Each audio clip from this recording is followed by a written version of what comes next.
नमस्कार, आप देख रहे हैं इंडिया हेड और मैं हूं आपके साथ राघवेंद्र। बहुजन समाज पार्टी प्रमुख मायावती ने एक बड़ा फैसला लिया है। बसपा प्रमुख मायावती ने अपने भतीजे आकाश आनंद को पार्टी का दोबारा से राष्ट्रीय संयोजक बनाया है। साथ ही साथ उन्हें अपना राजनीतिक उत्तराधिकारी भी घोषित किया है। इस बार आकाश आनंद को मायावती ने और ज्यादा मजबूत किया है। पिछली बार उन्हें उत्तराखंड और उत्तर प्रदेश को छोड़कर बाकी सभी राज्यों की जिम्मेदारी दी गई थी, लेकिन इस बार पूरे देश की कमान सौंपी गई है। बसपा सुप्रीमो ने यह फैसला लखनऊ में पार्टी पदाधिकारियों की बैठक के दौरान लिया है और इसकी घोषणा की है। आपको बता दें कि मायावती ने इसी साल 7 मई को आकाश आनंद को राष्ट्रीय संयोजक के पद से हटाकर सभी अधिकार छीन लिए थे। उन्होंने आकाश को राजनीति में अपरिपक्व करार दिया था।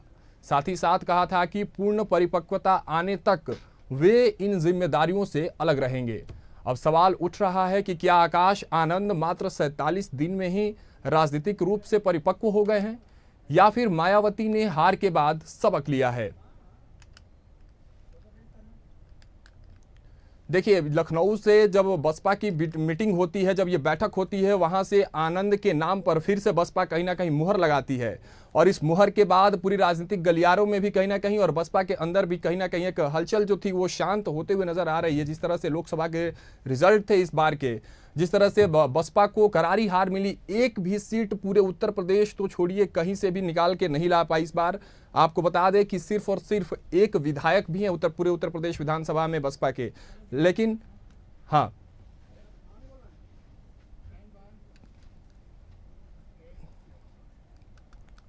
फिर आनंद पर मायावती का भरोसा, सियासी मजबूरी या चुनावी जरूरत। क्या 47 दिन में परिपक्व हो गए आनंद? आकाश आनंद को बनाया नेशनल कोऑर्डिनेटर, राजनीतिक उत्तराधिकारी भी घोषित किया। क्या मायावती ने हार से सबक लिया? 47 दिन में ही परिपक्व हो गए आनंद। 7 मई को राष्ट्रीय संयोजक के पद से हटाया था। मायावती ने आनंद को राजनीतिक रूप से अपरिपक्व कहा था। लोकसभा चुनाव प्रचार के दौरान आनंद के बयान से भी थी नाराज। अभी बसपा का सिर्फ एक विधायक है। 4 विधानसभा उपचुनाव में भी कोई प्रत्याशी नहीं जीता था। पंजाब और उत्तराखंड में विधानसभा के उपचुनाव होने वाले हैं। उत्तराखंड की 2, पंजाब की 1 विधानसभा सीट पर उपचुनाव। बसपा ने 13 स्टार प्रचारकों की सूची में भी जगह दी। लोकसभा चुनाव में यूपी में बीएसपी का खाता नहीं खुला। 2017 के विधानसभा चुनाव में सिर्फ 19 सीट जीती थी। 2022 के विधानसभा चुनाव में 1 सीट पर सिमटी बीएसपी।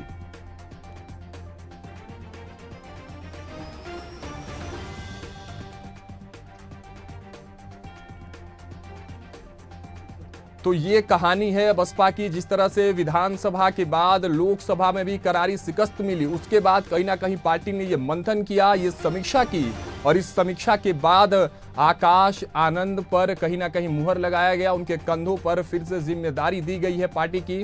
पहले 2-3 राज्यों की जिम्मेदारी थी, स्टार प्रचारक के रूप में भी थे, लेकिन अब जो जिम्मेदारी है अपने आप में अहम हो जाती है। खास इसलिए हो जाती है क्योंकि मायावती ने कहीं ना कहीं आकाश आनंद पर भरोसा जताया है। बसपा पार्टी ने आकाश आनंद पर भरोसा जताया है और उन्हें इस बार नेशनल कोऑर्डिनेटर के रूप में उनके नाम की घोषणा की गई है। तो चलिए, आज के विषय की जो कहानी की जो पूरी पटकथा है उस पर विस्तार रूप से चर्चा करेंगे, जिसका विषय है आनंद को फिर कमान, मजबूरी या हार से सबक। यानी बसपा को सबक मिली है या कहीं ना कहीं मजबूरी है आकाश आनंद को फिर से यह जिम्मेदारी सौंपने की। इसी बात पर, इसी विषय पर आज हम चर्चा करेंगे और विशेष रूप से चर्चा में हमारे साथ शामिल होंगे उत्तर प्रदेश से बसपा वरिष्ठ नेता ख्वाजा शमसुद्दीन जी, जो पूर्व विधायक भी रहे, और साथ ही स्टूडियो में हमारे साथ जुड़े रहेंगे अकील सिद्दीकी जी, जो चैनल हेड है। आप दोनों का सर बहुत बहुत स्वागत है आज की इस चर्चा में। धन्यवाद। तो चलिए आइए चर्चा की शुरुआत करते हैं। और आज का जो चर्चा का जो विषय है बहुत ही महत्वपूर्ण विषय है अकील जी। जिस तरह से आप देख पा रहे होंगे, हमारा जो बीजी भी है कह रहा है कि आनंद को फिर कमान या मजबूरी या हार से सबक। सवाल यही से शुरू करते हैं, आपके बाद हम जुड़ेंगे ख्वाजा शमसुद्दीन जी से। क्या है, हार से सबक ले रही है बसपा या मजबूरी है आकाश आनंद को फिर से ये जिम्मेदारी देने की? मुझे लगता है कि ये मजबूरी है। सबक इसलिए नहीं कह सकते, अगर सबक लेनी होती तो जब आनंद को 47 दिन पहले इस लोकसभा चुनाव में उतारा था तो आनंद, मुझे लगता है, जहां तक मेरा अनुभव कहता है कि आनंद सही ट्रैक पे जा रहे थे। जिस तरह जो माहौल था, एक दूसरे के ऊपर कटाक्ष करना, एक दूसरे का मुद्दा उठाना, ज़मीनी मुद्दों को उठाना, तो वो उन्होंने, आकाश आनंद ने कुछ इतिहास को पढ़ा था, कुछ चीज़ों पर समीक्षा की थी, रीड किया था, उस हिसाब से चल रहे थे। लेकिन सीतापुर में जैसे पहला मुकदमा लिखा गया उनके खिलाफ, उसी समय बसपा सुप्रीमो मायावती को लगा कि हो सकता है कि इनकी कैरियर खराब हो जाए, अभी इनकी उम्र नहीं है या परिपक्व नहीं है, अनुभवी नहीं है, उनको जो भी लगा उन्होंने उनको समेट लिया और तुरंत उन्होंने उनकी जिम्मेदारी, जो जिम्मेदारी बड़ी दी गई थी, उसे हटा दिया उन्होंने। हालांकि अब सवाल खड़ा होता है, बसपा सुप्रीमो मायावती के ऊपर भी सवाल खड़ा होता है, क्या वो 47 दिन में इतने जिम्मेदार हो गए? बिल्कुल अखिल जी, और उससे ज्यादा बड़ी जिम्मेदारी दे दी गई। तो देखिए, मैं आपसे पूछने भी वाला था, खैर आपने इसकी चर्चा कर दी। 47 दिन में है कोई व्यक्ति कैसे परिपक्व हो सकता है? 47 दिन पूर्व आपने उस पर ये आरोप लगाकर आप कह रहे थे कि उनकी राजनीतिक करियर पर कहीं ना कहीं सवाल उत्पन्न ना हो, इसलिए उनको हटा दिया गया। महज 47 दिन में कोई व्यक्ति राजनीतिक तौर पर परिपक्व कैसे हो सकता है अखिल जी? देखिए, बिल्कुल नहीं हो सकता। 2 महीने नहीं हुआ, 3 महीने अगर कोई बच्चा पैदा होता तो 3 महीने में उसको दूध की समझ में आती कि शीशी मांग सकता है। ये तो 47 दिन में ही मांगने लगे, ये कैसे मान लिया जाए? तो बसपा सुप्रीमो मायावती का, ठीक है, उनका मुख्यमंत्री रही हैं कई बार, वो अनुभवी हैं, ठीक है, लेकिन निश्चित तौर पे जिस तरह जब उम्र बढ़ती है तो कहीं ना कहीं एक माहौल बदलता है, जो जैसे सरकारें बदलती हैं वैसे कहीं ना कहीं कैरियर जो बढ़ता है आगे, वो अनुभव भी बदलता है। तो निश्चित तौर पे एक एक पैटर्न पर, एक एक सीढ़ी पे लोग चलते हैं। आकाश आनंद को जिस समय उतारा गया था लोकसभा के चुनाव में, उस समय माहौल कुछ और था। आकाश आनंद ने उस माहौल को पकड़ा था और उस पकड़ने के दौरान ही, उस पॉइंट पर ही, उस नफ्स को पकड़ के वो चलना चाह रहे थे। हालांकि वो पहला मुकदमा था, राजनीतिक गलियारों में बहुत से नेताओं के खिलाफ मुकदमा दर्ज होता है, तो ऐसा थोड़ी कि उसकी कैरियर खराब हो गई या खत्म हो गई या वो बैक आ जाते हैं। ऐसे तो अखिलेश यादव के ऊपर तमाम मुकदमे हुए थे राजनीतिक। यानी आप कहीं ना कहीं मजबूरी पर ही अपने तरफ से संकेत दे रहे हैं कि उनको ये सबक का कोई विषय नहीं है, कहीं ना कहीं बसपा की मजबूरी है उनको नेशनल कोऑर्डिनेटर बनाना। निश्चित तौर पे अब उनको ये लग गया, जब मुझे लगता है चंद्रशेखर आजाद ने जो फतेह किया है किला अपना नगीना का, लोकसभा में पहुंच गए पहला चुनाव लड़के, तो अब बसपा सुप्रीमो को लगता है जो उनका वोट बैंक है वो कहीं ना खिसक जाए, यानी युवा जो वोट बैंक है वो कहीं ना कहीं उसके साथ जाता हुआ नजर आ रहा है। बसपा का जो वोट बैंक था वो 2017 के चुनाव में है, 2019 के चुनाव में देखिए वो कहीं ना कहीं पलट कर वो भारतीय जनता पार्टी के पास आ गया। इस बार गठबंधन ने जिस तरह प्रदर्शन किया, अखिलेश यादव ने, राहुल गांधी ने, संविधान बचाना है, उसको लेकर वो जो वोट बैंक खिसका था बसपा से बीएसपी में, वो खिसक के इंडिया गठबंधन में चला गया। अब मायावती को लगता है हो सकता है ये सही समय है वो वोट बैंक को विधानसभा चुनाव में वापस लाने की। लेकिन पहली जो सीढ़ी है वो है उपचुनाव। जिस तरह उत्तर प्रदेश में, उत्तराखंड में या अन्य राज्यों में उपचुनाव होने हैं, जो सीटें विधानसभा से खाली होकर लोकसभा जो लोग पहुंचे वो विधानसभा की खाली हो गई है, या वहां लगता है कि मायावती को ये लग रहा है कि आकाश आनंद युवा चेहरा है, जिम्मेदारी संभाल सकते हैं, उन्होंने नेशनल कोऑर्डिनेटर बनाया है, उत्तर प्रदेश उत्तराखंड की जिम्मेदारी दी गई है, इसके अलावा पार्टी के पूरे हिंदुस्तान में वो काम करेंगे, तो एक बड़ी जिम्मेदारी दी है। तो उनको लगता है इस युवा को आगे करके चंद्रशेखर को हो सकता है दबाने की बात। बिल्कुल अकुल जी, मैं आपसे भी सहमत हूं, और देखा गया था कि लोकसभा चुनाव में कहीं ना कहीं टारगेट करते हुए नजर आ रहे थे आकाश आनंद युवाओं को, और युवाओं के मध्य उनकी एक अलग रेपुटेशन बनते हुए नजर आ रही थी। निश्चित तौर पे तो अब जिस तरह आज जो तस्वीर आई है, बसपा सुप्रीमो मायावती ने अपने ही जिस तरह अपनों को आगे बढ़ाते हुए नजर आई, दोबारा बढ़ाते हुए नजर आई, उन्होंने पैर छुआ आकाश आनंद ने, उन्हें उनका सर फेरा, तो बड़ी पीठ थपथपाई, एक मोहब्बत, एक प्यार झलकता हुआ बुआ का नजर आया। अब भतीजे की जब बात आती है तो अखिलेश यादव को कहाँ किनारे कर सकते हैं, वो भी भतीजा था। जिस तरह उनके साथ गठबंधन किया उन्होंने, 10 सीटें वो लोकसभा में पहुंचाई, लेकिन इस बार गठबंधन नहीं हुआ। बुआ भतीजे में चर्चा का विषय रहता था, बुआ भतीजे में उसका नुकसान हुआ, 10 से 0 पे आ गई, एक नंबर हट ही गया। तो अब लगता है कि वो भतीजा नहीं काम आया तो ये सगा भतीजा काम आ जाए, हो सकता है कुछ फायदेमंद हो सकता है। चलिए, हाँ अखिल जी, और बात करेंगे विशेष इस पर, लेकिन एक सवाल अब हमारे साथ जो हमारे आज के विशेष अतिथि हैं इस चर्चा में, बीएसपी वरिष्ठ नेता विधायक ख्वाजा शमसुद्दीन जी हमारे साथ जुड़ गए हैं। स्वागत है सर आपका। और स्वागत के उपरांत ही एक पहला सवाल जो आज के चर्चा का विषय है, आकाश आनंद को जो ये नई जिम्मेदारी दी गई है, ये बसपा की मजबूरी है या लोकसभा चुनाव में हार के बाद बसपा को एक सबक है जिसके बाद ये कदम उठाया गया है? शमसुद्दीन जी, देखिए, आकाश आनंद जी हमारे पहले भी नेता थे, आज भी हैं, और उनको हटाना रखना, वो बहन जी एक हमारी पार्टी की नेता हैं, वो नीतिगत मामला है। और आने वाला 2027 आकाश आनंद जी के साथ, बहन जी के साथ बहुजन समाज पार्टी बहुत अच्छा रिस्पांस देगी और पूरे मेचोरिटी के साथ पार्टी का काम, जिस तरह से आज बहन जी ने भरी मीटिंग में नेशनल कोऑर्डिनेटर अपना उत्तराधिकारी घोषित किया है, मुझे लगता है कि पार्टी बहुत मजबूती से इस देश और प्रदेश के अंदर रिस्पांस देने जा रही है। और शमसुद्दीन जी देखिए, ये तो मुद्दा चुनाव का है, लड़ने का विषय है, पार्टी की अपनी रणनीति होती है, नीतियां होती हैं, नियति होती है। लेकिन सवाल ये उठ रहा है कि 47 दिन पहले मायावती जी ने जिस तरह से बयान दिया था और उनको कहीं ना कहीं जिम्मेदारी से अपरिपक्व कह के हटा दिया था। देखिए, बहुत बड़ा बयान होता है शमसुद्दीन जी, आप तो बड़े नेता हैं, आपको सारी बारीकियां पता भी हैं, पार्टी की सारी नीतियां भी पता है। 47 दिन में कोई व्यक्ति या कोई नेता परिपक्व हो सकता है क्या शमसुद्दीन जी? मैंने आपसे कहा सर कि ये पार्टी का नीतिगत मामला है और हमारे बहुजन समाज पार्टी की मुखिया, बहुजन समाज पार्टी में सिर्फ एक नेता है, वो बहन कुमारी मायावती जी हैं।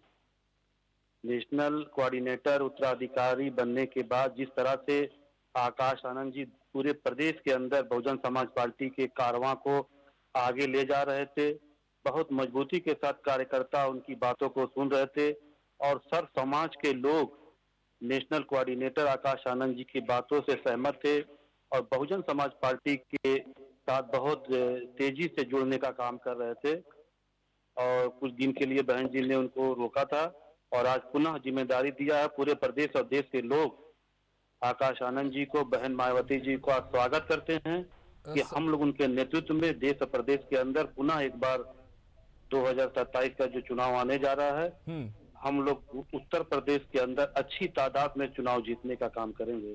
जिस तरह से आकाश आनंद जी को जिम्मेदारी मिली है, मुझे लगता है कि जिस तरह से संगठन बहुजन समाज पार्टी का एक नंबर का रहा है, कुछ कमियां रही हैं, उस कमियों को खत्म करके हम लोग बहुजन समाज पार्टी को उत्तर प्रदेश में एक नंबर पर लाने का काम प्रयास करेंगे।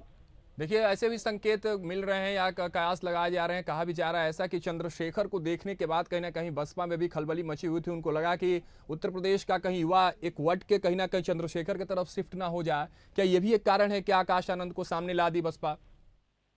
देखिए, आकाश आनंद जी और चंद्रशेखर जी की बात कर रहे हैं जो आप, जमीन आसमान की फर्क है। चंद्रशेखर जी गोरखपुर से विधानसभा का चुनाव भी लड़े थे, मैं भी यहाँ से बीएसपी का उम्मीदवार था गोरखपुर शहर से। चंद्रशेखर जी यहाँ पे 6000 वोट पाने का काम किए थे और वहीं बहुजन समाज पार्टी का कैंडिडेट होने के नाते मैं लगभग 10-12 हजार वोट पाने का काम किया था। उनसे ज्यादा वोट मुझे बहुजन समाज पार्टी को मिला था।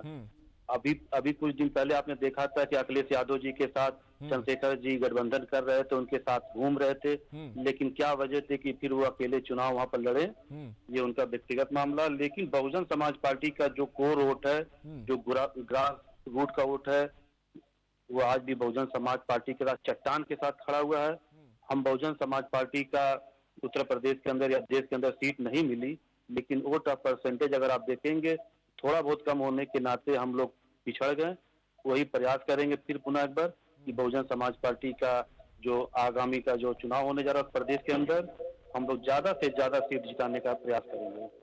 ऐसे सर, इस बात पर मुहर कैसे लगाई जाए? चाहे आप अपने पहले विधानसभा के चुनाव देख लें, बसपा के पास 19 विधायक थे, अभी वर्तमान में 1 हैं।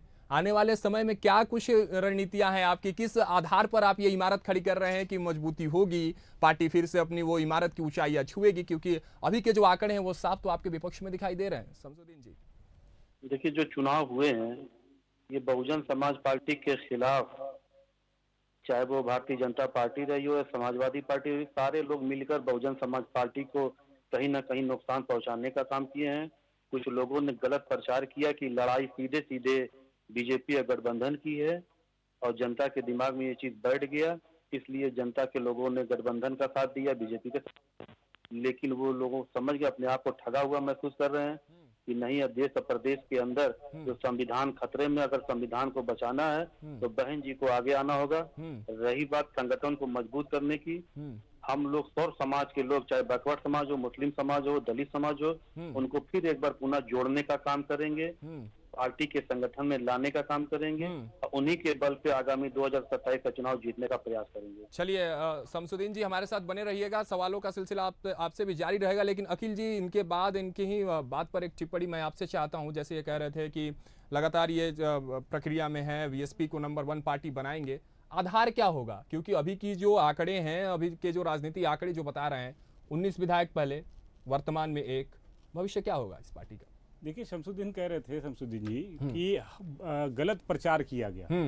गलत प्रचार से कोई पार्टी पीछे गई है? बसपा से पूर्व का नाम है, मुख्यमंत्री रही है, चेहरा बताए मुझे। सारे जो पुराने चेहरे तो बाहर चले गए, आपने बाहर का रास्ता दिखा दिया। वो बीजेपी में है, कोई सपा में है, कोई कांग्रेस में है। आपने फिर टिकट बंटवारे को लेकर वही मैसेज पास किया कि हम, आपने सबसे ज्यादा मुस्लिम कैंडिडेट उतार दिया। ये सबको पता था अगर मुस्लिम कैंडिडेट बहुजन समाज पार्टी उतारेगी तो कहीं ना कहीं वो वोट काटने की कोशिश करेगी, क्योंकि सपा ने पहले गठबंधन ने उतार दिया था। और उत्तर प्रदेश की जो मानसिकता थी मुस्लिम की, वो ये थी कि अब हमें सपा की तरफ देखना है, गठबंधन की तरफ देखना, गठबंधन की तरफ तो आप जब मुस्लिम कैंडिडेट सपा ने पहले ही घोषित कर दिया है, आपने फिर बाद में मुस्लिम कैंडिडेट उतारना शुरू कर दिया, तो वहां नुकसान होना ही था।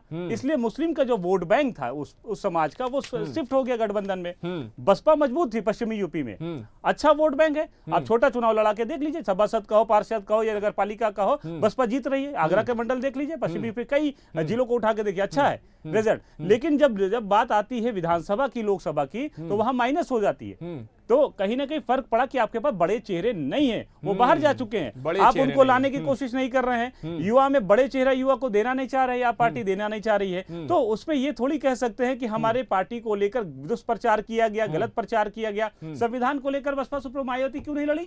जब देख रही थी कांग्रेस के राहुल गांधी, अखिलेश यादव संविधान लेकर एक मंच पे टहल रहे हैं, उस पर सॉन्ग बन रही है, उस पर प्रचार हो रहा है, तो वही वोट बैंक कहीं ना कहीं लेकर जाके आपका ही वोट बैंक जाके शिफ्ट हो गया गठबंधन में, उसका फायदा मिल गया। ये काम आप भी तो कर सकती थी, बिल्कुल। बसपा से क्यों नहीं किया? क्यों नहीं किया? देखिए, आप इसका जवाब मैं चाहता हूं कि शमसुद्दीन जी आप ही दे। जिस तरह से अखिल जी ने यह सवाल उठाया है कि बसपा के पास कोई चेहरा ही नहीं है, युवाओं को मौका नहीं दे रही है बसपा, यही कारण है कि छोटे चुनाव आप जीत पा रहे हैं, वहां आपकी पकड़ अच्छी है। लेकिन जब चुनाव बड़े पैटर्न, बड़े लेवल का होता है, आपको मात खाने का मौका मिल रहा है।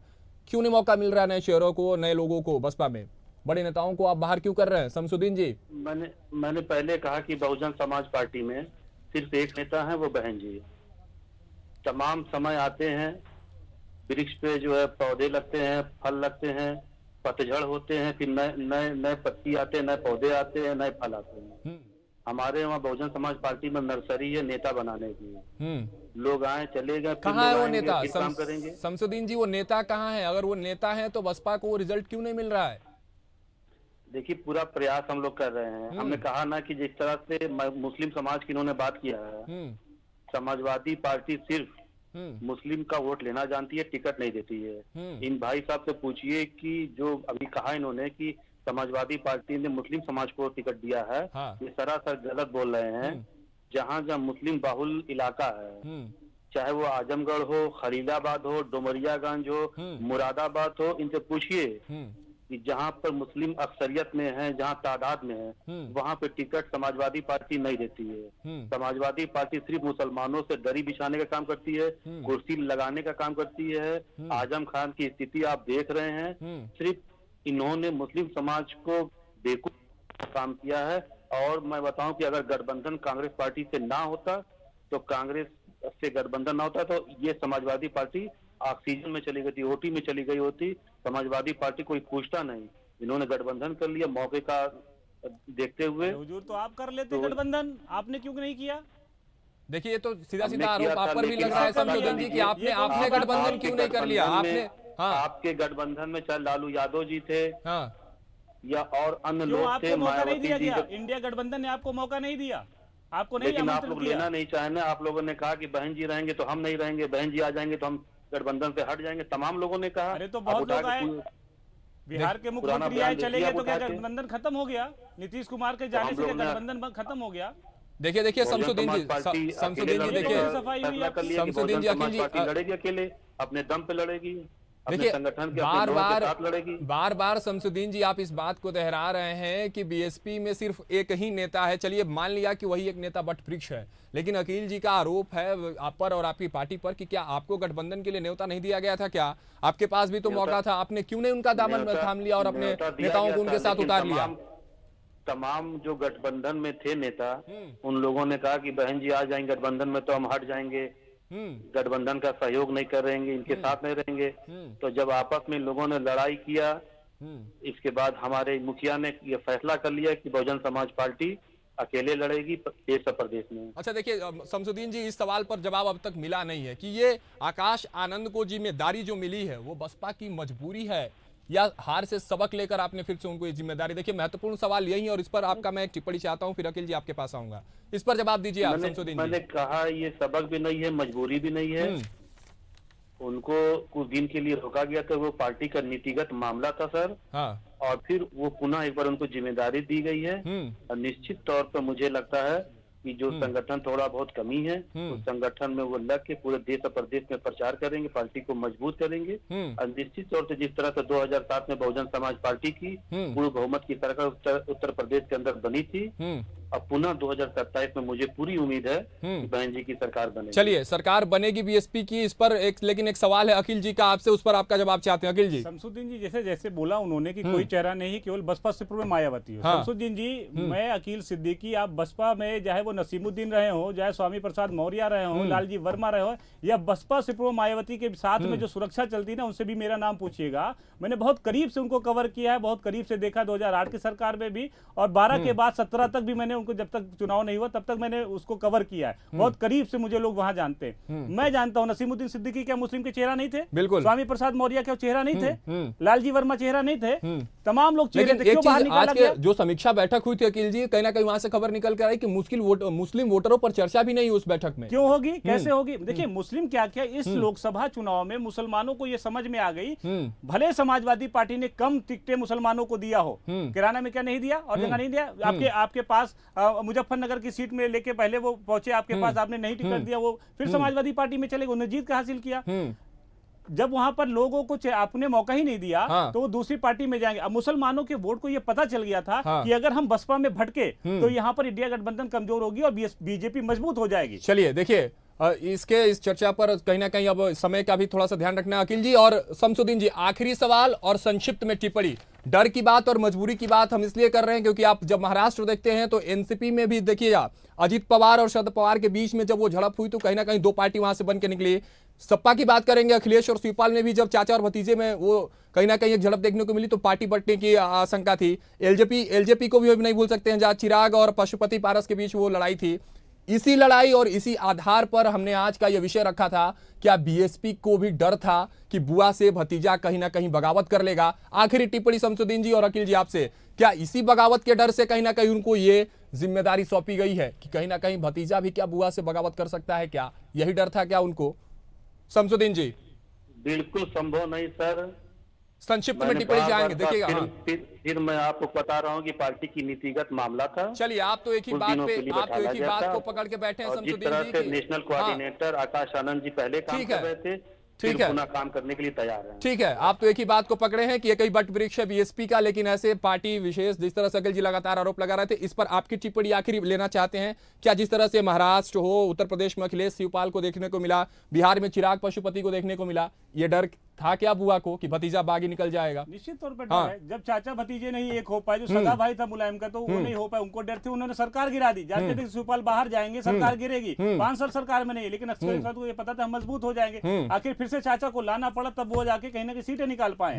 तो यहाँ भी ये डर है, ये मजबूरी है निश्चित तौर पर। और ये वोट बैंक का भी मजबूरी की जो युवा वोट है, अब वो चंद्रशेखर जिस तरह आगे बढ़ रहे हैं, जिस तरह लोकसभा में पहुंच गए, उनको लगता है कि नगीना सीट, मैंने आपसे पहले बोला, बसपा कहीं ना कहीं पश्चिमी यूपी में इतना मजबूत है तो छोटे चुनाव में वोट बैंक है, लेकिन बड़े में उसके पास चेहरा नहीं है बसपा सुप्रीमो मायावती के अलावा, इसलिए कहीं ना कहीं वो खिसकती जा रही है। और जो वोट बैंक, जो कैडर का वोट बैंक था, वो खिसक के बीजेपी में चला गया था और इंडिया गठबंधन ने उसे वापस पा ली संविधान के विरोध में। इसलिए कहीं ना कहीं वो जो विरोध नहीं किया बीजेपी ने, उसको पा लिया। इसका फायदा गठबंधन को हुआ, इसलिए बीएसपी कहीं ना कहीं माइनस में गई है। अब आकाश पर उम्मीद है कि कहीं ना कहीं उपचुनाव में अगर ये फायदेमंद साबित होते हैं तो 2027 में बढ़िया रिजल्ट होगा बसपा के लिए। यही इतिहास प्रयास रख सकते हैं वो। चलिए, बहुत बहुत धन्यवाद ख्वाजा शमसुद्दीन जी, आपका हमारे साथ चर्चा में बने रहने के लिए। अकील जी, आपका भी बहुत बहुत धन्यवाद। तो जिस तरह से ये चर्चा हुई, कहीं ना कहीं आकाश आनंद के नाम पर जो मुहर लगी हुई है, उसके बाद सियासी गलियारों में चर्चा का विषय था। जिस तरह से लगातार आकाश आनंद अपने बयान के वजह से कहीं ना कहीं विवादों में थे, उसके बाद बसपा ने उनके नाम को बैक कर लिया था, बैकफुट पर हो गए थे, लेकिन अब फिर से कहीं ना कहीं सबक कहें या मजबूरी कहें, आज की चर्चा से यही दो बातें निकल कर आई हैं कि जिस तरह से बसपा को फिर से नया नेशनल कोऑर्डिनेटर मिला, देखना होगा कि उपचुनाव में और 2027 के चुनाव में कितना कुछ ये फैक्टर बनकर निकलते हैं आकाश आनंद। देश दुनिया की तमाम खबरों और अपडेट्स के लिए आप बने रहे इंडिया एट के साथ। फिलहाल चर्चा में इतना ही। नमस्कार, मुझे दीजिए इजाजत।